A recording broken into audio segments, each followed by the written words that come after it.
आता लोकांना एवढं ऐकलं का की आता एक समजा एक आपण कडवं म्हटलं, ओम नमो जय श्री जगदंबे, हा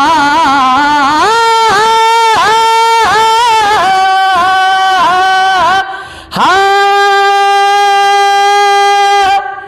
ओम नमो जय श्री जगदंबे करुणी प्रारंभे, नमन तुझा अंबे, डफावर थाप तुणतुण्या तान, शाहीर हा महाराष्ट्राचा प्राण, शिवप्रभूच गातो गुणगान जी जी, शिवप्रभूच गातो गुणगान जी जी, शिवप्रभूच गातो गुणगान जी जी जी जी जी जी. आता हे ऐकलं की आपसुक लोकांना एक रोमांच तयार होतो बघा. जो मुडद्यालाही प्राण आणतो तो शाहीर आणि तो पोवाडा आहे. अच्छा. मग याचा विचार कसा होतो बघा. आता आपल्याकडे 3 परंपरा आहेत. आपल्याकडे एक भक्ती परंपरा आहे की ज्याला आपण सांप्रदायिक म्हणतो, की जी आपल्याकडे पुरातन काळापासून चालत आलेली आहे. बरोबर. आणि ती आहे. त्याच्यानंतर आपल्याकडे वीरश्रीची परंपरा आहे. वीरश्रीचं नाव आलं की पहिलं महाराष्ट्राभूमीचा एक हिरा चळकतो, तो म्हणजे छत्रपती वंदनीय शिवाजी महाराज. ही परंपरा आहे आपल्याला. आज आम्ही जे शाहीर मावळे म्हणून घेतो, आज आम्ही शाहिरी पोवाडे गात असताना एक अभिमानास्पद असा शाहीर म्हणून मिरवतो, तर आम्ही त्यांचे वारसदार आहोत. बरोबर. जसे कीर्तनकार, कीर्तनाची गादी आहे, तिला भक्ती गादी आहे, भक्ती परंपरेची गादी आहे, तसे आम्ही छत्रपती शिवाजी महाराजांच्या वीरश्रीची गादी आहे की जे छत्रपती शिवाजी महाराजांसमोर आगिनदास नावाचा जो आद्य शिवशाहीर होता की ज्याने 1659ला छत्रपती शिवाजी महाराजांसमोर प्रतापगड रणसंग्रामाचा पोवाडा राजमाता जिजाऊ आऊसाहेबांच्या आज्ञे करून आणि छत्रपती शिवाजी महाराजांच्या आज्ञे करून गायला भरसभेत. त्याला छत्रपती शिवाजी महाराजांनी बसायला घोडा आणि शेरभर सोन्याचा तोडा हे बक्षीस दिलं होतं. त्याचे आम्ही आज वारसदार आहोत.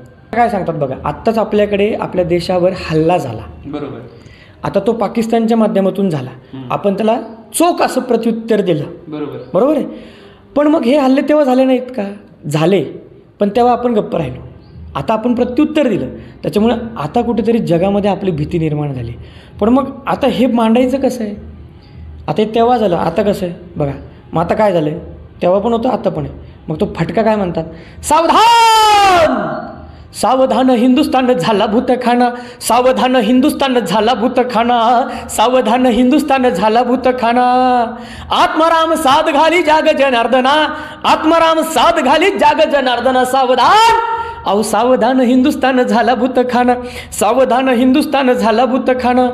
काश्मीरात हिरवे भूत, नक्षलबारीत लाल भूत, नागामध्ये गोरे भूत, कळघमचे काळे भूत. अहो काश्मीरात हिरवे भूत, नक्षलबारीत लाल भूत, नागामध्ये गोरे भूत, कळघमचे काळे भूत. एक संधी भारताचा एक रंगी बाणा. एक संधी आहोत का आपण? आपण एक आहोत का? एक नाहीत म्हणून तरी हल्ले झाले आपल्यावर, पण आपण एक आलो तर आपली ताकद जगाला कशी दिसते. म्हणून शाहीर म्हणतात, एक संधी भारताचा बहुरंगी बाणा. सावधान, अहो सावधान हिंदुस्तान झाला भूतखाना, सावधान हिंदुस्तान झाला भूतखाना, सावधान हिंदुस्तान झाला भूतखाना. मग ह्या शाहीरची गरज आहे ना आज. बरोबर. नमस्कार, मी आपल्या सर्वांचा मित्र अक्षराजे ताटे. खरं तर आज आपण एका कलावंताला भेटणार आहोत की ज्याच्या आवाजाने अख्ख्या महाराष्ट्राला वेड लावलं आहे. त्यांच्या शाहिरीमधनं त्यांनी अनेक सामाजिक उपक्रम केलेत. लोककलावंत जे आहे ते खूप कमी प्रमाणात आपल्याला बघायला मिळतात, पण त्या लोककला जपण्याचं काम, पारंपरिकतेचं काम जे करत आहेत असे युवा शाहीर अजिंक्य लिंगायत आपल्यासोबत आहेत. त्यांच्याशी आपण चर्चा करणार आहोत की कशा पद्धतीने त्यांची सुरुवात झाली आहे आणि कशा पद्धतीने त्यांचं हे कार्य चालू आहे, त्यांचं ध्येय काय आहे आणि कशा पद्धतीने ते हे कार्य करत आहेत. आणि नुकतंच त्यांचा दिल्लीमध्ये खूप चांगल्या पद्धतीने कार्यक्रम झाला जिथं सर्व मंत्रिमंडळ होतं. केंद्रीय मंत्र्यांनी सुद्धा त्यांचं कौतुक केले. असे युवा शाहीर अजिंक्य लिंगायत आपल्यासोबत आहेत. नमस्कार दादा. खरंच खूप सुंदर असं वाटतंय की आज आपल्यासारख्या कलावंतांना आम्हाला भेटण्याची संधी मिळाली. तर काय सांगाल की कशा पद्धतीने तुमची ही लोककलावंताची सुरुवात झाली? खरं तर सर्वांना नमस्कार. माझी सुरुवात ही माझ्या घराण्यातूनच झालेली आहे. हे पणजोबा जे आहेत तर हे राष्ट्रसंत तुकडोजी महाराजांसोबत तबला वाजवायचं आणि त्याच्यानंतर ती परंपरा आमच्यात आली. आजोबा शाहीर माझे गुरु अंबादास तावरे आणि त्यांच्या माध्यमातून माझ्याकडे ती कला आली आणि वयाच्या अगदी 2.5 वर्षापासून मी हे शिकायला सुरुवात केली बाबांसोबत. मग राहणं फिरणं हे कार्यक्रम बघणं मग त्याच्यामुळं ती आवड निर्माण होत गेली आणि हा कलेचा प्रवास सुरू झाला. असं काय सांगाल की जेव्हा तुमचं पहिल्यांदा जेव्हा गाणं तुम्ही गायलं स्टेजवर असेल किंवा परफॉर्मन्स असेल त्याची काय आठवण होती की कौतुकाची सापडली की भीती वाटली? तसं माझा पहिला जो सादरीकरण झालं ते बालगंधर्व या नाट्यगृहात झालं पुण्याच्या. कारण की माझं 1ली ते 10वीपर्यंतचं शिक्षण पुण्यात गेलं. आजोबा सहाय्यक आयुक्त होते दारूबंदी कल्याण समाज कल्याण विभागात पुण्यामध्ये आणि ते करत असताना मी त्यांच्याजवळ आणि मग माझं शिक्षण सगळं तिथेच. म्हणजे मी मॉडर्नचा विद्यार्थी, नंतर मी ज्ञानप्रबोधिनीमध्ये शिकलो.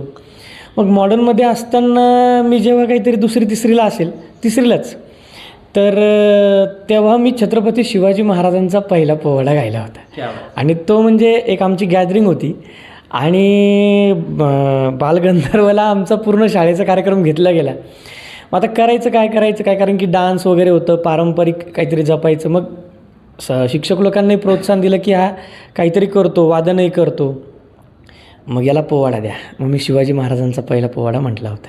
असं खरं तर तुम्ही आत्ता जस्ट म्हणाले की वडिलांकडं आजोबांची परंपरा आहे, तर आजोबांसारख्या शायरींनी तुम्हाला प्रेरित केलं आहे आणि काय आठवणी सांगाल की जसं तुम्ही आत्ता बोलता राष्ट्रसंत तुकडोजी महाराजांचा उल्लेख केला तर त्यांच्यासोबतचा जो अनुभव आहे आजोबांकडनं तुम्हाला ऐकायला भेटला असेल तर तुम्ही तर बघितलं नसेल का? बघितलं होतं? नाही, मी बघितलं नाही. हां, तर कशा पद्धतीचा तो अनुभव होता त्यांचा आणि काय सांगितलं? खरं तर ही कला जी आली ही माझ्या आईकडून आली.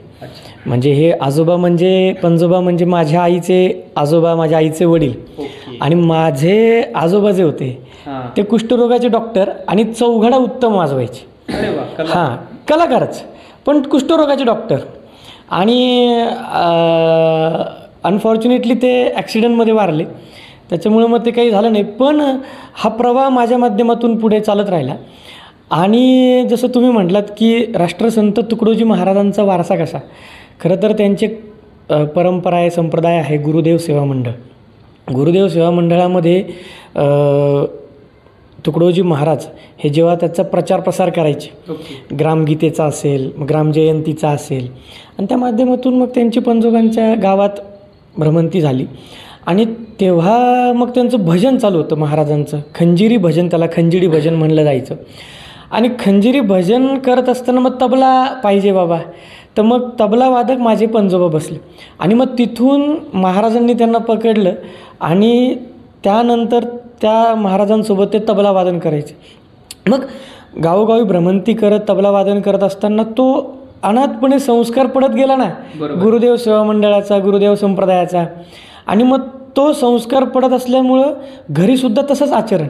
म्हणजे घरी मग सामुदायिक प्रार्थना सुरू झाली, घरी ते गुरुदेव सेवा मंडळाची पूजा सुरू झाली. मग असं करता करता तो लळा लागला आजोबांना. मग माझ्या पणजोबांनीच आजोबांना तबला शिकवला, गायन शिकवलं आणि आजोबा आणि त्यांचे भावंड मग हे सगळे एका मैफिलीत बसायचे, सगळं त्यांना ते शिकवणी द्यायचे आणि मग हे करता करता पूर्ण आजोबा आणि आजोबांच्या भावंडाचा एक संचच तयार झाला. मग पुढे जाऊन तोच संच शाहिरी संच म्हणून भारतभर प्रसिद्ध झाला आजोबांचा. मग ते अशी परंपरा माझ्यापर्यंत आली आणि मग जेव्हा मलाही कळायला लागलं की अरे माझे आजोबा शाहीर आहेत, ठीक आहे ते एक आयुक्त म्हणून तर आहेत, अधिकारी आहेत, पण अरे माझे ते शाहीर आहेत. मग मी ते बघायला लागलो. मग त्या माध्यमातून आमच्या घरी तो संस्कार म्हणजे प्रार्थना असेल, गुरुदेव सेवा मंडळाच्या काही सगळ्या गोष्टी असतील, अभंग असतील, भजनं असतील, पोवाडे असतील, मग हे ते गात होते. मग तो संस्कार माझ्यावर पडत गेला ना.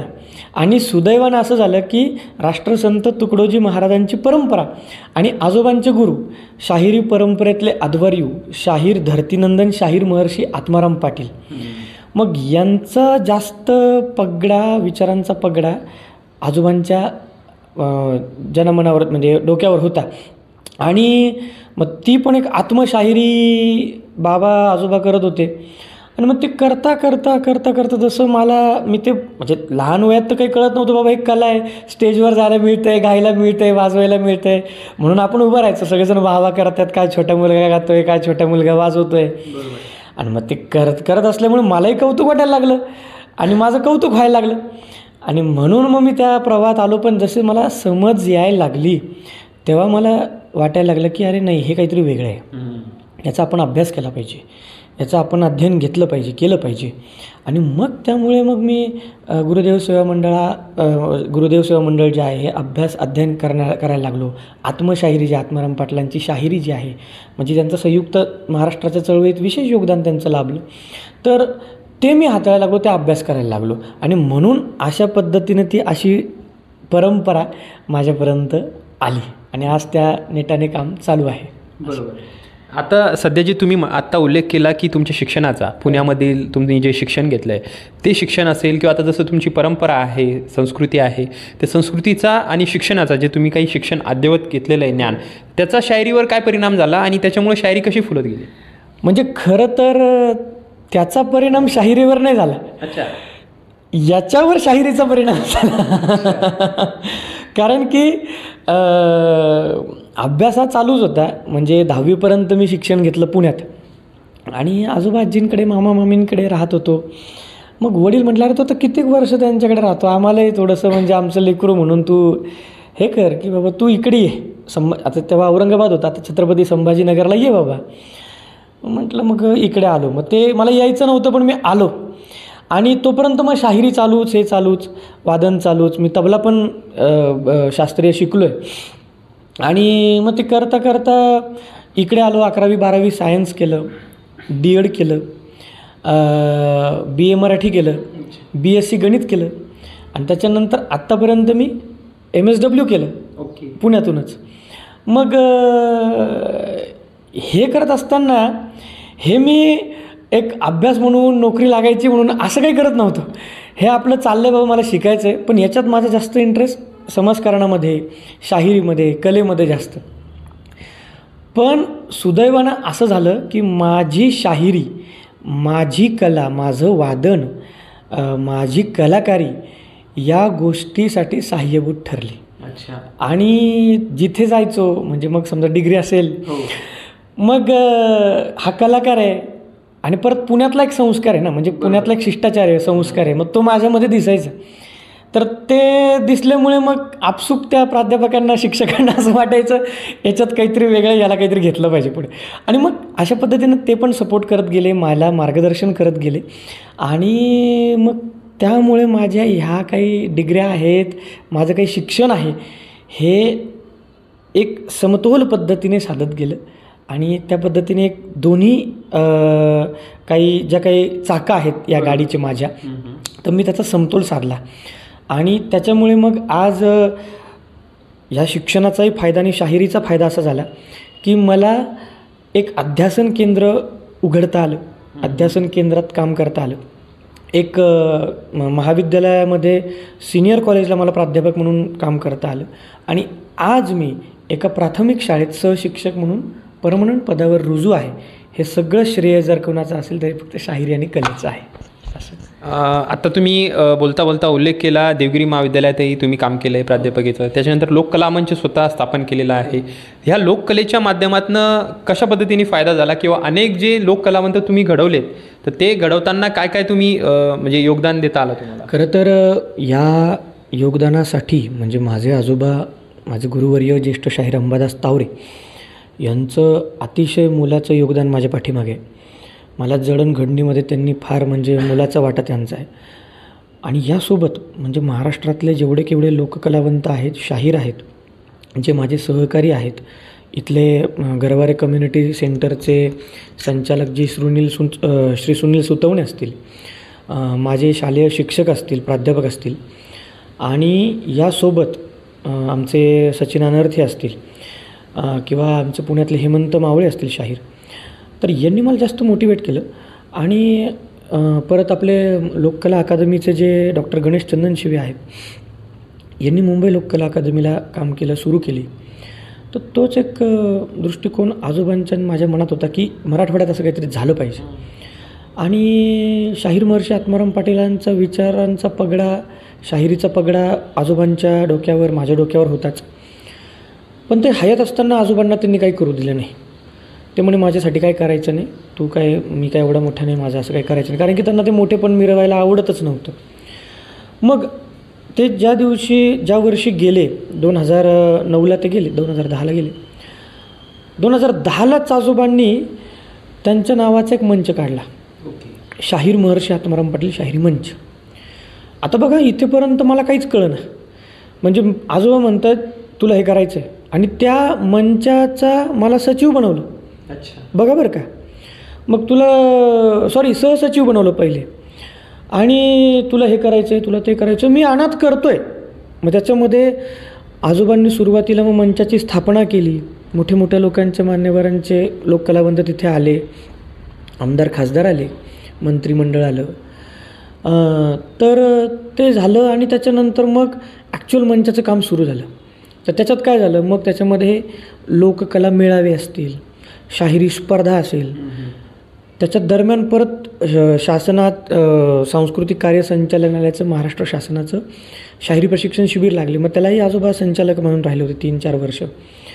मग ते शिबिराचंही मी तेव्हा पहिलं 2012ला प्रशिक्षणार्थी राहिलो. परत मी त्याच्यामध्ये ढोलकी प्रशिक्षक राहिलो 2 वर्ष, परत एक सहसंचालक राहिलो.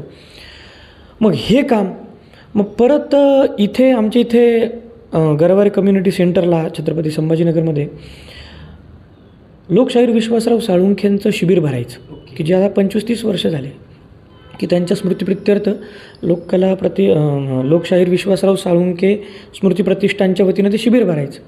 आणि मी पुण्याहून आल्यानंतर त्याला नुकतीच जॉईन झालो. आजोबा प्रमुख पाहुणे वगैरे यायचे. आजोबा म्हणे तू जा बाबा त्या शिबिरामध्ये, जरा काही घेता आलं तर घे, 10 दिवस उन्हाळी शिबिर आहे. मग तिथे असं मला झालं की मी पहिल्या वर्षी शिबिर केलं, दुसऱ्या वर्षी शिबिर केलं, तिसऱ्या वर्षी मी तिथला कॉर्डिनेटर झालो, 4थ्या वर्षी मी मदतनीस झालो. मग ते शिकायला लागलो. मग त्यांनी मला पदभार दिला. मग तू सहाय्यक म्हणून राहा, तू प्रशिक्षक म्हणून राहा. मग असं करता करता 5-6 वर्षानंतर त्याचाही मी शिबिर संचालक म्हणून झालो. मग ह्या शाहीर महर्षी आत्माराम पाटील असेल, शाहीर महर्षी आत्माराम पाटलाचा मंच असेल, आणि त्या शिबिराचा मग अशी सुरुवात सुरू झाली. आणि त्याच दरम्यान हे गरवारे कम्युनिटी सेंटरचे जे संचालक आहेत सुनील सुतवणे सर, त्यांच्या माध्यमातून सांस्कृतिक कार्य संचालनालयाचा कलांगण एक महोत्सव महाराष्ट्रभर गाजला. की जो कलांगण म्हणजे काय, प्रांतात जायचं, जिल्ह्यात जायचं, तालुक्यात जायचं, तिथं काही स्टेज काही नाही, अगदी पथनाट्यासारखा लोककलेचा कार्यक्रम करायचा. मग हे सरकार सगळं तुम्हाला पुरवणार. आणि आम्ही नुकतीच 2012मधून सगळी त्या शाहिरी शिबिरातून फळी निर्माण झालो. त्याच्यामध्ये आज म्हणजे नावाजलेले शाहीर जे आहेत, की बाबांच्या मार्गदर्शनाखाली जे तयार झाले, की जे शाहीर रामानंद उगले असतील, शाहीर यशवंत जाधव असेल, सुमेर धुमाळ असेल, विजय काटे असतील, आपल्या मीरा कावळे असतील, की ज्या आज महाराष्ट्रातल्या प्रतियश अशा वाघ्या मुरळींचा संच त्यांचा आहे. मग असे काही तुफान युवक युवती तयार झाले. त्या याच्यातून आम्ही एक तिथंच संघटन झालं. आणि मग सर म्हणे काहीतरी कार्यक्रम करा कलांगणला. आम्ही लोकवाद्याचा आणि शाहिरीचा कार्यक्रम केला, आणि हेच आम्ही सगळे शाहीर. मग कल्याण उगले त्याच्यामध्ये एक होता. मग हे सगळं झालं, आम्ही एक कार्यक्रम केला. तो इतका भावला. मग सरांनी तिथं ऑफर केली की आपल्याला इथे कम्युनिटी सेंटरमध्ये काय करता येईल. आता मी बालबुद्धीने तेव्हा म्हटलं की आपण एक ढोलकी क्लास काढू म्हणे, कारण की नुकतंच तेव्हा मी तबला शिकत होतो. तबल्यानंतर मी इथं आल्यानंतर ढोलकी सम्राट दत्ताभाऊ घोटकरांकडे ढोलकी शिकायला लागलो, की ज्यांनी नटरंगी नार बहरवली. मग म्हटलं आपण ढोलकी क्लास काढू. मग ते नाही म्हणे, आपल्याला काहीतरी व्यापक करायचं. ते म्हणे आपण लोककला क्लास काढू, म्हणे लोककला वर्ग काढू. म्हटलं अरे बापरे, आता थोडीफार मला शाहिरीच येते. बरं हे वादनातलं म्हणे, शाहिरी पण पूर्ण येत नाही, तू कर म्हणे, जमेल म्हणे तुला. आणि 2013ला अनौपचारिक पद्धतीने लोककला प्रशिक्षण वर्ग सुरू केला. अनौपचारिक, त्याचं उद्घाटन नाही, काही नाही. आणि हे करताना त्या अनौपचारिक वर्गाला 32 विद्यार्थी आले. अच्छा, पहिल्यांदाच कॉन्फिडन्स आला मलाही. आता मला एक जबाबदारीचं आलं ना भान. आजोबांनी मोटिवेट केलं, कारण की आजोबा पुण्यात, मी इथे संभाजीनगरला, औरंगाबादला. आणि सुतवणे सर मला प्रोत्साहन आला, तू कर, तुला जमेल. आणि निश्चितच लोककलावंत शाहीर मंडळी ओळखीची असल्यामुळे मग म्हटलं चला आपण ते काम घेऊ हाती, कारण की कोणीतरी घेतलं पाहिजे. आणि म्हणून मी बालबुद्धीने त्याचा भोईकरी झालो, सेवेकरी झालो. आणि म्हटलं मग आता हे लोककलावंतांना बोलवून आपण ते मार्गदर्शन द्यायला लावून आपण एक प्रतिनिधित्व करू. मग असं करता करता प्रतिसाद वाढला, त्याला उत्साह वाढला आणि ती जबाबदारी आल्यामुळं मी एक एक कला प्रकाराचा अभ्यास तेव्हापासून करायला सुरुवात केली. अच्छा. की शाहिरी म्हणून नुसतंच शाहिरी म्हणजे पोवाडेच म्हणायचे नाही, पण त्याच्या मागचं काही त म ध हे शा काय असतं, डफ का धरावा, हे असाच फेटा का बांधावा, हे का बरं असं गावं, बरं एखादी गोंधळ कला आहे, गोंधळ नाही ती गोंधळच का घालावा, जागरण आहे, म्हणजे वेगवेगळ्या ज्या महाराष्ट्रातल्या लोकसंस्कृती लोकपरंपरा लोककला आहेत हे अशाच काय आहेत, त्याच्यामागे काहीतरी शास्त्र असेल, काहीतरी विधी असतील, अध्यात्म असेल, परंपरा असेल. मग त्याचा मी अभ्यास करायला तिथून सुरुवात केली आणि दुसऱ्या वर्षी या लोककला प्रशिक्षण वर्गाचा मी औपचारिक उद्घाटन सोहळा केला. आणि तिथून आज म्हणजे वर्गाला 2013पासून जर आज विचार केला तर 13 ते 13 आज 25 वर्ष, तर 12 वर्ष आज लोककला प्रशिक्षण वर्गाला झालं. आणि मी मागच्या 2 वर्षापूर्वी लोककला अध्यासन केंद्रात याचं परिवर्तन केलं. अच्छा. मग हे करत असताना लोककला अध्यासन केंद्र असेल, शाहीर महर्षी आत्माराम पाटील शाहिरी मंच असेल, यांच्या माध्यमातून आजोबांच्या मार्गदर्शनाखाली मी शाहिरी स्पर्धा असेल, महिलांसाठी शाहिरी प्रशिक्षण शिबिर असेल, शाहिरी प्रशिक्षण शिबिर असतील, लोककलावंत मेळावे असतील, ढोलकीवादन प्रशिक्षण शिबिर असेल. त्याच्यानंतर जेव्हा लॉकडाऊन लागलं तेव्हा मी एक 62 का 68 शाहिरांची, युवा शाहिरांची आणि शाहिरी प्रशिक्षणार्थींची एक 62 शाहीर कलावंतांची मी मालिका ऑनलाईन खेळवली, की जी महाराष्ट्रभर चालली, शाहिरी मंचाच्या पेजवरती चालली. त्याचा प्रतिसाद इतका मिळाला की लोक म्हणायचं आम्ही टी व्हीत बघतोय तुमचं ऑनलाईन, आणि त्याच्यामुळे आम्हाला प्रेरणा मिळते की कोविडपासून कसे संरक्षण करावं, आपलं मनोबल कसं वाढवावं. तर हा एक असे पर्याय करत करत करत आज असं झालं की एक लोककलेचा अभ्यासक्रम समन्वयक म्हणून, लोककलेचा अभ्यासक म्हणून, लोककलेचा प्रशिक्षक म्हणून मला आज काम करण्याची संधी मिळते. आणि सुदैवानं देवगिरी महाविद्यालयामध्ये नोकरी लागल्या असताना मला सहाय्यक प्राध्यापकापदी मला नोकरी लागली. तर त्याच्यावर मी त्याच्या अगोदर त्याच्या अभ्यासक्रम पॅनलवर होतो आणि तिथे B vocational in degree, B vocational in music अशी डिग्री आम्हाला रन करता आली. तर त्याच्यामध्ये शास्त्रीय लोककलेचा जो काही अभ्यासक्रम आहे, मग लोककलेच्या अभ्यासक्रमासाठी जो काही साठा आहे तो मला पुरवता आला. अच्छा. आणि त्या माध्यमातून अजून माझा कॉन्फिडन्स बिल्ड झाला की आज नाही म्हणून 1 दिवसाच्या कार्यशाळेपासून तर PGच्या कोर्सपर्यंत एक अभ्यासक्रम डेव्हलप करून मी देऊ शकतो. आज मी त्याचं अध्यासन केंद्र सुरू करू शकतो, प्रशिक्षण वर्ग सुरू करू शकतो. आणि संकल्प धरला की आज इथे लोककला अध्यासन केंद्र सुरू केलं. देवगिरीला लोककलेची ॲफिलेटेड डिग्री आम्ही आणली की त्याचा विद्यापीठाची त्याला मान्यता मिळाली, UGCची मान्यता मिळाली. आणि आता लवकरच आम्ही देगलूरला सुद्धा एक सर्टिफिकेट कोर्स रन करतो आहे. मग हाच एक संकल्प पडला की आता जागोजागी जसे ट्युशन्स असतात, क्लास असतात, काही कॉलेज आहेत, शाळेत आहेत, त्या ठिकाणी ह्या लोककलेचा अभ्यासक्रम लागू झाला पाहिजे. मुलं आपली संस्कृतीजन्य, परंपराजन्य असा आपलं लोककला शिकले पाहिजे. मग तो आता एक युवक म्हणून, त्या पालखीचा भोईकरी म्हणून ते मी सध्या काम करत आहे. आता तुम्ही सांगितलं की तुम्ही अभ्यासक्रम रन केला आहे, त्यानंतर तुम्ही स्वतः एक लोककलावंत असतानाही तुम्ही ते शिकलायत, आत्मसात केलं आहे. तर शाहिरी म्हणजे काय, आणि शाहिरी करताना पोवाडा आधी येतो की गाणं आधी येतं की कविता आधी येते, याबद्दल काय सांगाल? की लोकांना माहिती नाही, शाहिरी ऐकायला सुंदर वाटते, पण शाहिरीबद्दल तुमचं काय बनव? आता बघा, आता लोकांना एवढं ऐकलं का की आता एक समजा एक आपण कडवं म्हटलं, ओम नमो जय श्री जगदंबे, हा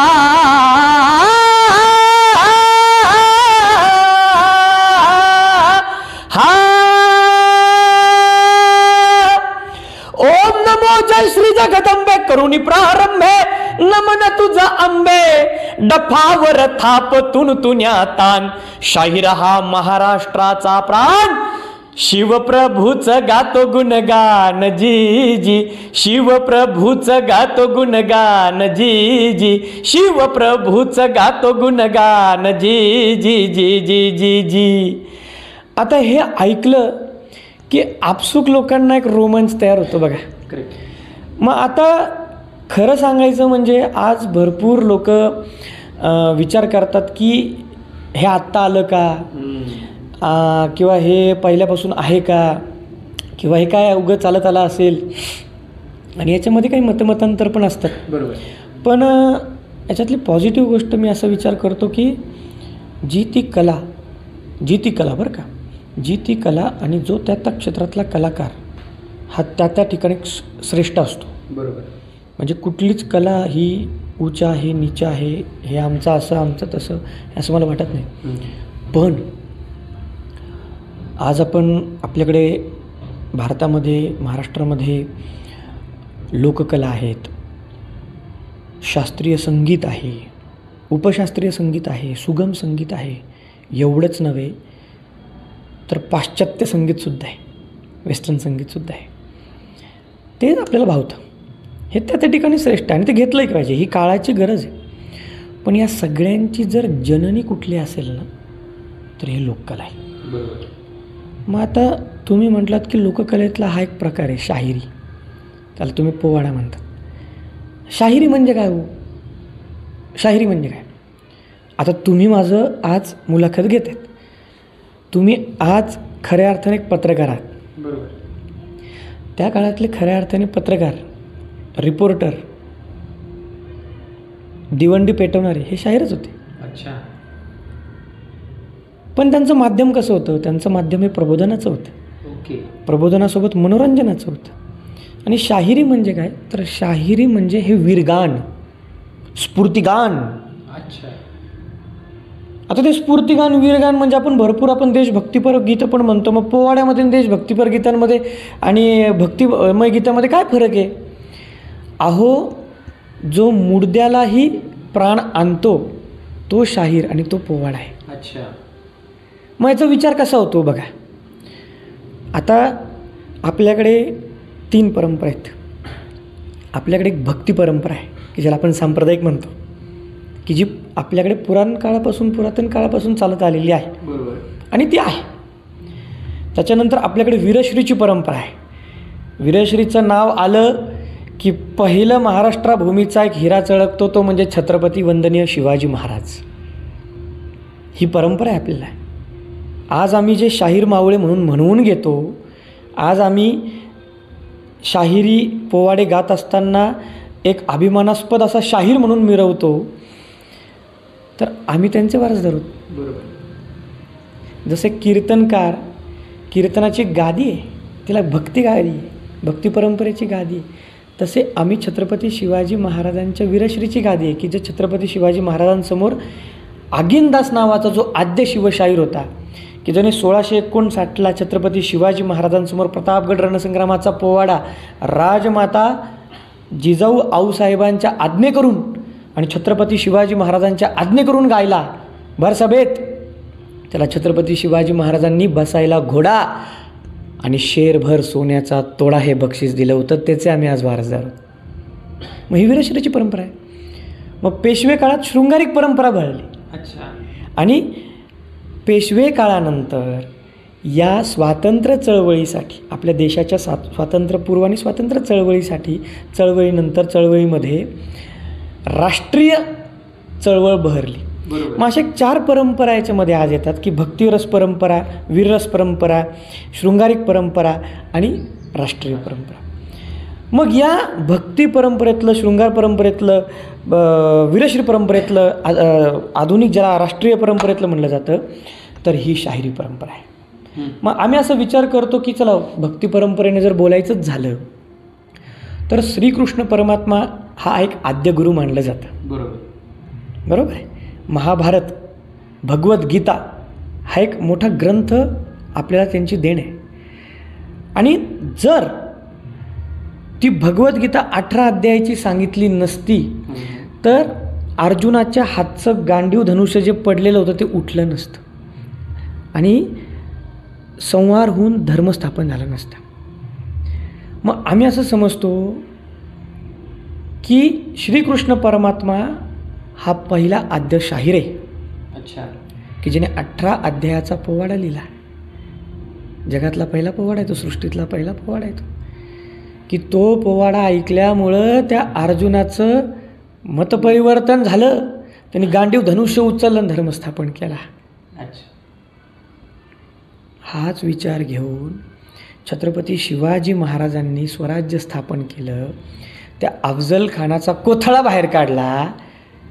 अफजल खान ही वाईट प्रवृत्ती स्वराज्यावर चालून येते, त्याचा कोथळा बाहेर काढला आणि याचा प्रताप हा सगळ्या जनमानसात पोचला पाहिजे की जो कोणी स्वराज्यावर चालून येईल त्याचं काय हश्र होतं हे प्रतापगडच्या पायथ्याशी या आणि बघा काय होतं ते. बरोबर.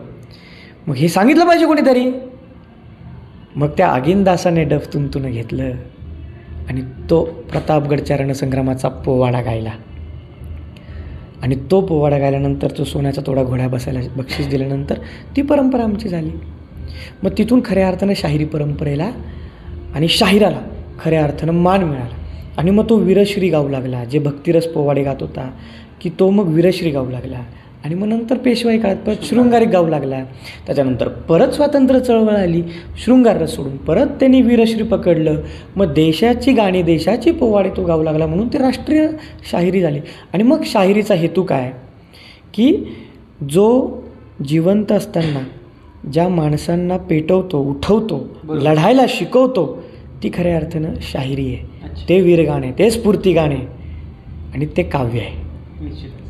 आणि मग जसं त्याला जर शास्त्रीयदृष्ट्या जर आपण विचार केला तर मराठी शाहिरी परंपरेतले 2 भाग आहेत.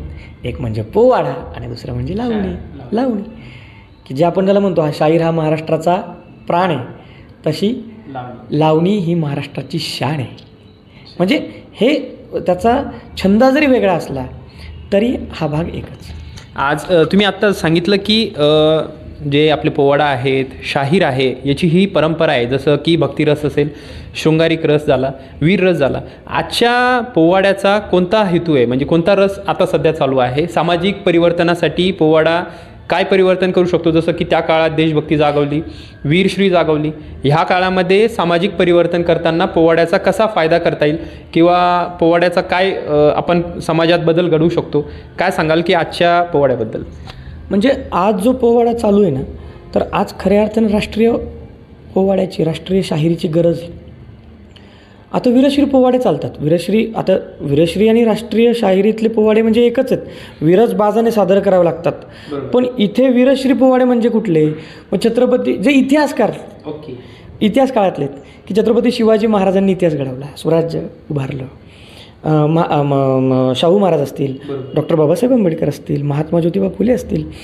मग ह्या महापुरुषांनी ज्या काही विचारक्रांत्या केल्या, त्या विचारक्रांत्या किंवा ज्या महापुरुषांच्या माध्यमातून इतिहास घडला गेला, तर ते आजपर्यंत शाहीर गात होते. आता ते पण गरजेचं आहे, कारण की आपल्याला जर आपला इतिहासच माहीत नसेल तर मग तुम्ही काय भविष्य घडवणार आहात? मग ते आपल्याला माहीत असलं पाहिजे. मग ते पण सादर करावं लागतं. बरोबर. छत्रपती शिवाजी महाराजांनी काय केलं, महात्मा फुलेंनी काय केलं, राजर्षी शाहू महाराजांनी काय केलं, डॉक्टर बाबासाहेब आंबेडकरांनी काय केलं, आपल्या भूमीतले महापुरुषांनी काय केलं, तो इतिहास तुम्हाला सांगावा लागेल. बरं, आपल्याकडे काही इतिहास खोडले गेले सुद्धा आहेत, पण आजच्या पिढीला, येणाऱ्या पिढीला ते माहीत झाले पाहिजे. मग हे कोण सांगेल सत्य परिस्थिती नाही. मग इतिहासकार असं म्हणतात, जुना जो इतिहास आहे हा बखरीत नाही बरं का. आपल्याकडे इतिहास जर वाचायचा, इतिहासाची नोंद घ्यायची, तर आपण एक त्याला प्रमाण मानतो, काय, बखर. तर इतिहासकार अजून पण म्हणतात की आपला ॲक्च्युअल जो इतिहास आहे तो बखरीत नव्हे तर तो शाहिरांच्या पोवाड्यात आहे. म्हणून ते सांगता आलं पाहिजे. बरं, ठीक आहे. मग आता ते मी वीरश्री बाज मांडतोय, ती शाहिरी मांडतोय, तो इतिहास मांडतोय. आता तुम्ही काही तलवार घेऊन फिरू शकत नाही. तलवार हातात घेतली तर मला लगेच अटक करण्यात येईल, कायद्यानं गुन्हा आहे. मग आता जे काही त्याचं रूपांतरण झालेलं आहे, जे आता समाजामध्ये, देशामध्ये, आपल्या महाराष्ट्रामध्ये जे प्रश्न चालू आहेत, जे अत्याचार चालू आहे, जे हल्ले होत आहेत, मानसिक हल्ले म्हणा, अतिरेक्यांचे हल्ले म्हणा, देशद्रोह्यांचे हल्ले म्हणा, यावर आज काहीतरी आपण व्यक्त करणं गरजेचं आहे. आणि त्याला प्रभावी माध्यम कुठलं आहे, तर त्याला प्रभावी माध्यम हा शाहिरी आणि पोवाडा आहे. बरोबर. आणि त्याला राष्ट्रीय शाहिरी आहे. मग राष्ट्रीय शाहिरीमध्ये शाहिरी परंपरेतलं मोठं नाव आहे की ज्याला शाहिरी परंपरेतले ज्ञानेश्वर, शाहीर धरतीनंदन, शाहिरी परंपरेतले अध्वर्यू, शाहीर महर्षी असे म्हणतात, तर ते म्हणजे आत्माराम पाटील. बरोबर. मग आता उदाहरण द्यायचं तुम्हाला झालं तर दोन्ही एक बात सांगतो तुम्हाला मी की बघा, म्हणजे ऐतिहासिक शायरी कशी आहे. मग आता ऐतिहासिक शायरीचा बाज कसा आहे की ह्याच शाहिरांचा पोवाडा म्हणतो बघा कसा आहे. हिंदवी स्वराज्य जनक लोकनायक राष्ट्रपाईक छत्रपती शिवाजी महाराज जगत युग पुरुषांचा ताज महामानवी आत्मतेज हा जी जी जी. आता ही ऐतिहासिक शाहिरीचा बात झाला. बरोबर. पण मग जर मला आता आधुनिक शाहिरी गायची आहे तर मग मी काय गायला पाहिजे. मग शाहिरीचा पोवाड्यातले जे काही प्रकार आहेत, ज्याला आपण फटके म्हणतो, बरोबर, ज्याला आपण लावणी म्हणतो, असावं नसावं म्हणतो, ज्याला काही छक्कड म्हणतो, मग ह्या गोष्टी त्या पद्धतीने सादर केली जाते. मग आता ह्याच शाहिरांनी हे आत्ता नाही बरं का, आत्ता जे प्रश्न उद्भवलेले आहेत ह्या गोष्टीचा विचार त्यांनी त्याच काळी विचार करून ठेवला. जसं संतांनी विचार केला तसे ते 50-60 वर्षापूर्वी हे लिहून ठेवलेलं आहे. मग त्याच्यातला एक शाहिरी फटका आहे. मग तो कसा आहे, मग ते आता काय सांगतात बघा, आत्ताच आपल्याकडे आपल्या देशावर हल्ला झाला. बरोबर. आता तो पाकिस्तानच्या माध्यमातून झाला, आपण त्याला चोख असं प्रत्युत्तर दिलं. बरोबर. बरोबर आहे. पण मग हे हल्ले तेव्हा झाले नाहीत का, झाले, पण तेव्हा आपण गप्प राहिलो. आता आपण प्रत्युत्तर दिलं, त्याच्यामुळे आता कुठेतरी जगामध्ये आपली भीती निर्माण झाली. पण मग आता हे मांडायचं कसं आहे. आता हे तेव्हा झालं, आता कसं आहे बघा. मग आता काय झालं, तेव्हा पण होतं आता पण आहे. मग तो फटका काय म्हणतात, सावधान सावधान हिंदुस्तान झाला भूतखाना, सावधान हिंदुस्तान झाला भूतखाना, सावधान हिंदुस्तान झाला भूतखाना. आत्माराम साध घाली जाग जनार्दना, आत्माराम साध घाली जाग जनार्दना. सावधान, अहो सावधान हिंदुस्तान झाला भूतखाना, सावधान हिंदुस्तान झाला भूतखाना. काश्मीरात हिरवे भूत, नक्षलबारीत लाल भूत, नागामध्ये गोरे भूत, कळघमचे काळे भूत. अहो काश्मीरात हिरवे भूत, नक्षलबारीत लाल भूत, नागामध्ये गोरे भूत, कळघमचे काळे भूत. एक संधी भारताचा एक रंगी बाणा. एक संधी आहोत का आपण, आपण एक आहोत का. एक नाहीत म्हणून तरी हल्ले झाले आपल्यावर, पण आपण एक आलो तर आपली ताकद जगाला कशी दिसते. म्हणून शाहीर म्हणतात, एक संधी भारताचा बहुरंगी बाणा. सावधान, अहो सावधान हिंदुस्तान झाला भूतखाना, सावधान हिंदुस्तान झाला भूतखाना, सावधान हिंदुस्तान झाला भूतखाना. मग ह्या शाहिरीची गरज आहे ना आज. बरोबर. मग आज जर तुम्हाला म्हटलं की आज आपल्यामध्ये जातीपातीच्या पण परंपरा वेगळ्या होत चालल्यात. आज माणुसकी म्हणून राहिलीच नाही आहे कुणाला. मी ह्या जातीचा, मी त्या जातीचा, मी असा, मी ह्या धर्माचा, त्या पंथाचा. अहो याच्यामध्ये माणूस कुठे आहे, याच्यामध्ये देश कुठे आहे, बरोबर, याच्यामध्ये आपलं अस्तित्व कुठे आहे. आणि यामुळे बाहेरचे हल्ले व्हायला लागले. मग त्याच्यामध्ये परत आत्माराम पाटलांनी ज्ञातिविसर्जनाची, जातीभेदाची लावणी लिहिली. मग ती कशी आहे, मग ती राष्ट्रीय बाण्यातलीच लावणी आहे. आता आपल्याला लावणी म्हटलं की शृंगारी लावणी आठवते, म्हणजे 16,000 देखणी किंवा नटले तुमच्यासाठी वगैरे अशा जे काही लावण्या आहेत. मग ह्या लावण्या आठवतात, जाऊ द्या ना घरी वगैरे. मग आता ही शृंगारिक लावणी वेगळी आणि ही वीररसाची लावणी, राष्ट्रीय लावणी कशी. एका धरतीच्या पोटी नाना प्राणी जन्म घेती, त्यात माणसावानी खोटी जात मिळायची नाही. बाप आभाळाई धरती एका रक्ताची कारटी, पण जातीभेद कोटी नोंद मिळायची नाही. मर्दार हे जी हे जी हे जी जी. 2 पाय 2 हात, अहो 2 पाय 2 हात, एक शिर 32 दात, एक माणसाची जात साऱ्या जगामध्ये. पण गोरा कोणी काळा कोणी पिंगट पिवळा, पण गोरा कोणी काळा कोणी पिंगट पिवळा. दाऊन वर्ण भेद 16 करती अंधाधुंदी. मर्दार हे जी हे जी हे जी जी. अहो धर्मासाठी जो तो मेला, धर्मासाठी जो तो मेला, येशू कृष्ण रसूलल्ला. आम्ही करतो हल्ला गुल्ला त्यांच्या नावावरती, सारं स्वार्थाचं कारण लावती धर्माचं तोरण, चाले अधर्माचं रण साऱ्या जगावरती, मर्दार हे जी हे जी हे जी जी. आओ सोडा धर्म जाती रण करा देश बलवान, या जाती भेदान माझा देश मरतो, समाजवादी अंतरंग हिंदवी सारंग, करा ऐक्यात्मरंग विनवणी करतो, मर्दार हे जी हे जी हे जी जी दाजी जी जी. खरंच खूप सुंदर. आणि ह्याच परंपरेतनं, ह्या कलेतनं आज आपण बघतोय की कशा पद्धतीने समाज प्रबोधनसुद्धा होतं आहे. पण आज लोककलावंताचं जे काही ऑनलाईन व्हर्च्युअल जग आलं आहे, इंस्टाग्राम असेल, फेसबुक असेल, ह्यामुळे कुठंतरी लोककलावंत बघण्याकडं किंवा प्रत्यक्ष बघण्याकडे जो लोकांचा कल आहे तो कमी होताना दिसतो आहे. आजचा लोककलावंत जगताना स्ट्रगल करतो आहे. अनेक असे शाहीर आहेत की जे खूप अडचणीत आहेत, परंतु तुम्ही ह्याच शायरीला ऑनलाईन नेलं आहे, तुम्ही वेबसाईटसुद्धा चालू केली आहे. आणि याबद्दल काय सांगाल की तुम्ही आधुनिकतेकडं या शायरीला कशा पद्धतीने नेऊन ठेवतं आहे? बघा, माझं एक मत आहे की म्हणजे आपण काळानुरूप चाललं पाहिजे. जसा आपण काळ येतो तसा आपण बदल करून चाललं पाहिजे. परंपरा आपल्याला पूर्णतः बदलायची नाही आहे, पण समोरचं जसं काही प्रसंग असेल, वातावरण असेल, परिसर असेल, व्यक्ती असेल, त्यानुसार तर आपल्याला तसं करावं लागेल. म्हणजे त्या काळी लोक तलवारी ढाल घेऊन फिरायचे. आता मी तुम्हाला मगाशी तेच म्हटलं की तलवारी ढाल घेऊन मी जर सांगायला लागलो आज करू नको, चल तसं कर, मला जेलमध्ये टाकतील ना. बरोबर. पण मग आता काय आहे आपल्याकडे, आणि आता ह्या युगात आपल्याकडे प्रभावी माध्यम जे आहे ते म्हणजे डिजिटल मीडिया आहे, आपल्या हातचा मोबाईल आहे. कारण की आता आम्ही असा विचार करतो की आमचा जो रसिक आहे, म्हणजे मागचा जो काळ होता नाट्यपरंपरेसाठी असेल, चित्रपटांसाठी असेल, लोककलावंतांसाठी असेल, चांगल्या चांगल्या कलावंतांसाठी, की त्यासाठी थिएटर भरायची, लोकांचा प्रतिसाद यायचा, म्हणजे बसायला जागा नाही पुरायची एवढा माफ असायचं. बरोबर. पण आज आमचा रसिक नाट्यगृहात नाही हो, आज आमचा रसिक समोर नाही आहे, आमचे प्रेक्षक नाही आहेत समोर. तर ते कुठे आहेत? तर ते ऑनलाईन आहेत, ते मोबाईलवर आहेत, ते डिजिटल मीडियावर आहेत. मग तो काळ समजून, तो प्रवाह समजून आम्ही त्याच्यावर काम केलं पाहिजे. मग ठीक आहे, मी 10 कार्यक्रम करतो, मग 10पैकी मी 5 म्हणजे 10 कार्यक्रम हे करत असताना 5 कार्यक्रम ही ऑनलाईन केले पाहिजे, ऑनलाईन माझा कंटेंट गेला पाहिजे, तेव्हा लोक ते बघतील. बरोबर. हां, पण आता याच्यातले एक दुर्दैव ज्याला म्हणता येणार नाही, पण त्याला आपण असं म्हणू की थोडं कुठेतरी या डिजिटल मीडियाचं जे प्रगल्भ नॉलेज आहे ते आमच्या काही जुन्या लोककलावंतांच्यापर्यंत पूर्ण पोहोचलं नाही. आता आम्ही युवक आहोत म्हणून ते ॲक्सेप्ट करतो आहे, बरोबर, ते बघतो आहे.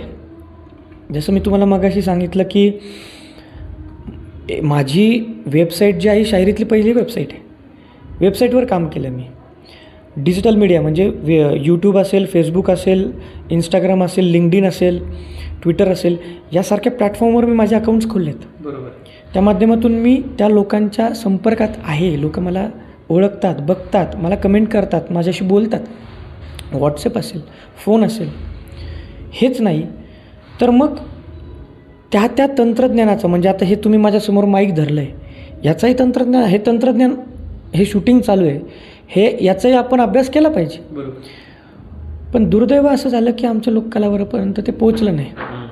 मग त्या माध्यमातून असं झालं की लोककलावंतांपर्यंत ते पोचल्या नसल्यामुळे त्यांना ते प्रभावी माध्यम मांडताच आलं नाही.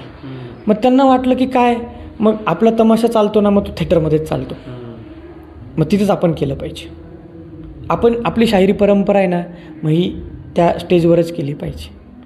म्हणजे ज्या काही लोककला आहेत, मग आता गावगाड्यातले काही लोक ऐकतात, शहरातले पण जे काही ज्यांना हे आवडतं हे ऐकतात, जाऊन बघतात. पण जसा जो 100 हजारचा मॉफ जमायचा, तो आता अगदी 2 3 जण असतात समोर. मग कलाकाराला पण ती एक ऊर्जा येत नाही ना ते समोर नसल्यामुळे. कारण की ही कला ही खास रसिकांसाठी, प्रेक्षकांसाठी, त्यांच्यासाठीच आहे ना. बरोबर. ही कोणासाठी? मग त्यांच्या माध्यमातून त्यांचं मनोरंजन झालं पाहिजे, प्रबोधन झालं पाहिजे, आनंद त्यांनाही घेता आला पाहिजे आणि आम्हालाही घेता आला पाहिजे. मग याचं कुठंतरी जोडणी आहे ही त्यांच्यापर्यंत पोहोचली नाही. पण आत्ताचे जे काही युवक कलाकार आहेत, लोक कलाकार आहेत, यांनी हे प्रभावी माध्यम समजून घेतलेलं आहे. मग आमची आठवड्याला एक रील्स असते, आठवड्याला एक व्हिडिओ असतो, आमचं एक ऑडिओ चित्रफित असते. परत आता आम्ही तुमच्या माध्यमातून काही लोकांसमोर पोहोचतो. मग हे चालू असल्यामुळे आमच्या कार्याला सुद्धा गती आहे. बरोबर. आणि भरपूर जणं म्हणतात मग लोप पावत चाललं. लोप पावत चाललं नाही हो, ते संत झालं. अच्छा. हां, संत का झालं? कारण की काळाच्या गतीनुसार ते प्रवाहित झालं नाही. मग त्याला आता कुठेतरी त्याची गती वाढवण्याची गरज आहे. आणि मग ह्या माध्यमातून आम्ही काय करतो आहे की आता मी एक युवक आहे, मी एक अध्यासन केंद्र सुरू करतो आहे. माझ्या अध्यासन केंद्रातले जे विद्यार्थी आहेत, हे जे लोककला प्रकार शिकत असताना आम्ही त्यांना सांगतो की ह्या 4 चौकटीत शिकले जरी तरी तुम्हाला बाहेर लोककलावंतांच्या भेटीगाठी करायच्या आहेत. बरोबर. त्यांना भेटायचं आहे, त्यांच्याकडून मार्गदर्शन घ्यायचं आहे. ते पण इथं आपण बोलवतो. बरोबर. मार्गदर्शक म्हणून. मग ते पण व्यक्त होतात. मग आता आम्ही काय करतो आहे की आमची कला, आमचं सादरीकरण हे तर आहेच, पण जे यापर्यंत पोहोचलेले नाहीत, मग चल रे बाबा, घे आपला एक मोबाईल कॅमेरा, घे ट्रायपॉड, घे, चल एक माईक घे, आपला जो कॉलर माईक असतो, चल. त्यांना आम्ही सांगतो तुम्ही जिथं आहेत त्या पद्धतीत तुम्ही तुमची कला सादर करा. आम्ही ती शूट करतो आहे त्यांच्याकडून.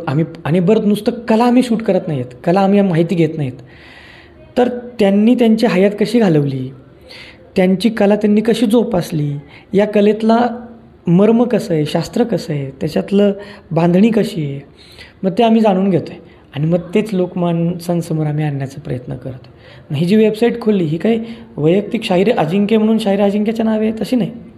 या माध्यमातून आम्ही ते काम करणार आहे की ह्या वेबसाईटच्याच माध्यमातून, ह्या डिजिटल प्लॅटफॉर्मच्याच माध्यमातून हे जे काही लोककलावंत आहेत, ह्या ज्या काही कला आहे, हे आजच्या पिढीला माहीत व्हाव्यात. कारण की आता कसं असतं बघा, एखाद्या चित्रपटामध्ये पोवाडा येतो, चित्रपटामध्ये लावणी येते, काहीतरी लोककला प्रकार येतात, गोंधळ येतात, वाघेमुरळी येते. मग ते काय होतं, ते चित्रपटाच्या स्टोरीनुसार थोडं मांडलेलं असतं त्याच्यामध्ये. मग त्याला ते पूर्ण पारंपरिकच असेल असं नसतं. आणि मग ते जे आजचे युवक युवती किंवा जे आजची पिढी बघेल, मग ते काय करतं, त्याला खरं म्हणायला लागतं की हे असंच असेल. म्हणजे आता तुम्ही बहुतांशीदृष्ट्या बघितलं की चित्रपटामध्ये गोंधळाच्या ठिकाणी डान्स नाचवले गेलेले आहेत. बरोबर. गोंधळाच्या ठिकाणी डान्स नाचवले गेले तर त्याच्यात महिला नाचवलेल्या आहेत. आता गोंधळ हे एक विधिनाट्य आहे, विधिनाट्याची परंपरा आहे. तर मग गोंधळामध्ये कधीच बाई नसते, कधीच स्त्री नसते, इथे सगळे पुरुषच आहेत. स्त्री शक्तीचा जो जागर घातला जातोय, स्त्री शक्तीच्या महिमेचा तो जागर घातला जातोय. पण गोंधळात कधीच बघा तुम्ही, जे पारंपरिक गोंधळे असतील तर तिथे ते कोणतीच बाई तिथे उपलब्ध असणार नाही. का? कारण की गोंधळ आपण म्हणतो की लग्नाच्या अगोदर घातला जातो. मग आता लग्नाच्या अगोदर जरी घातला असेल तर तो नवरदेव असेल तर हा एकटाच आहे की तिथे, आणि त्याच्यानंतर लग्नानंतर जे घातलं जातं ते जागरण आहे. पण आता काय झालं आहे, सर्रास लोक म्हणतात की चला गोंधळ जागरण घालूयात. त्यांना हे माहीतच नसतं की गोंधळ वेगळा आहे, जागरण वेगळं आहे. आणि मग हे कुठेतरी सांगणं गरजेचं आहे ना. मग आज सुपारी मिळते म्हणून आम्ही करतो, सुपारी मिळते म्हणून चला आपण ते करायचं असं नाही. मग तो विधी पण आहे, नाहीतर तो इव्हेंट झाला आहे आता. बरोबर. मग चला हे कधी गाणं म्हणा, आम्ही नाचतो. मग त्या विधीचं काय, त्या परंपरेचं काय, त्या संस्कृतीचं काय, हे तर तुम्हाला सांगायला पाहिजे ना. हा गोंधळ का घालतोय आपण? कुठलाही गोंधळ होऊ नये. आमचं जी कुलजात पिढीजात परंपरा जी आणली आहे, त्याची जी कुलस्वामिनी आहे, कुलदेवी आहे, तर या देवीला आम्ही पूजतोय आणि तिचा आशीर्वाद आमच्या पिढीवर कायम असाच असू दे म्हणून आम्ही तो गोंधळ घालतो. आणि हेच पुढे की ज्याला आपण म्हणतो की शिवशक्तीरूपे नटलेला जो खंडोबा आणि मुरळी जी आहे की ज्याला आपण म्हणतो की जागरण, मग तिथे मग ती आमची म्हाळसाई बाणाई असेल, मग हे दोघी सोबत आहेत ना त्यांच्या, मग तिथे बघा जोडीने गोंधळ जागरण केलं जातं. बरोबर. मग हे परंपरा सांगण्याची गरज आहे. मग या माध्यमातून आम्ही काय करतोय की ह्या ज्या काही परंपरा आहे, जे काही कला प्रकार आहेत, मग हे कसे करतात, काय करतात, मग ॲक्च्युअल पद्धतीने जर लोकांसमोर आले आणि ते येतील, तर मग हे लोकांना खऱ्या अर्थाने कळतं की अरे हे असं नसतं, हे असं असतं. मग यामध्ये की बाबा पोवाडा असाच गायला पाहिजे, नाही तर मग पोवाडा उठला आणि तो कसंही गायला, मग त्याला तसं नाही. बरोबर. कुणाचाही गायला असं नाही, कारण की त्याला एक शिष्टाचार आहे. जसं कीर्तनाला, म्हणजे आता आज कीर्तन पण राष्ट्रीय कीर्तनामध्ये परिवर्तित होतं आहे, पण मूळ काय होतं की मूळ त्या कीर्तनाचा गाभा चालला जातो. ज्याला पूर्वार्ध आहे, उत्तरार्ध आहे, एक अभंग घेतलेला आहे निरूपणासाठी. मग तो अभंग राहतो बाजूला, संतांचं वचन राहतं बाजूला, आणि आम्ही दुसरंच भाकटकथा बोलत बसतो. बरोबर. मग त्याच्यामध्ये काही त्याच्या जे शिष्टाचार आहेत ते आपण पाळत नाहीत. मग त्याच्यामुळे काय होतं, साहजिकचपणे मग ह्या गोष्टी पाळल्या न गेल्यामुळे, ह्या गोष्टी दाखवल्या न गेल्यामुळे, सादर न झाल्यामुळे हे जे वादविवाद आहेत, हे जे काही आज हे असं असेल का, हे तसं असेल का, मग हे जे काही मतमतांतर होत आहेत ना, हे याच्यामुळे होत आहेत.